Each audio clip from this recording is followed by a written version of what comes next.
Ngayong araw tuturuan ko kayo kung paano mag-download ng PPSPP Gold latest version at ano ang pinakamagandang settings para dito. Una, punta ka sa download. Nasa link comment section po yung link. Extract here, apply all files, replace, tapos lagay nyo po 2026. Ayan, eto, install po guys. Install, open, and after nyan ayusin natin yung settings. Okay, ang ganito, gagawa ka ng create new folder.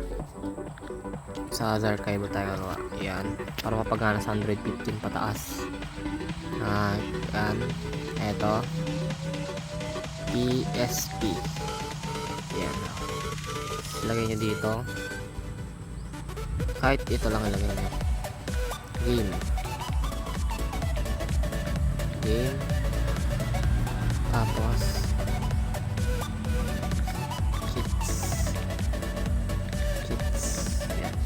Then punta ka na sa PPSPP, then click mo tong PPSPP, use this folder.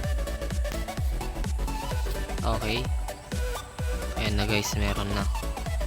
And then yung settings nya guys, una punta kayo sa system, bababa nyo, click nyo tong restore PPSPP to default settings. Ito yan, click nyo yan. Okay, then punta ka ulit sa my graphics. Kung low device ka guys, mas okay OpenGL sa kanya, pero pag high device ay pick Vulkan. And next, kung low device, pipiliin mo dito, ito recommended 2PSP, pero pag high device pwede ka sa 1080p yan. Tapos ito, kung high device ka sa PSP lang, pero pag high device ito PSP yan. Tapos pababa mo,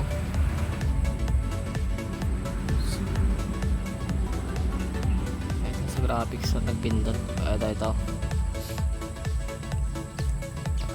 ito, click nyo to, yan.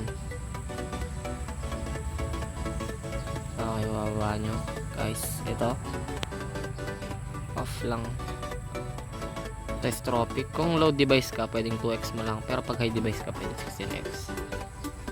Tapos ito i-click nyo kung low device ka, pero yan okay lang, yan pwede na. Tapos itong software skimming dapat naka-check to. Yan.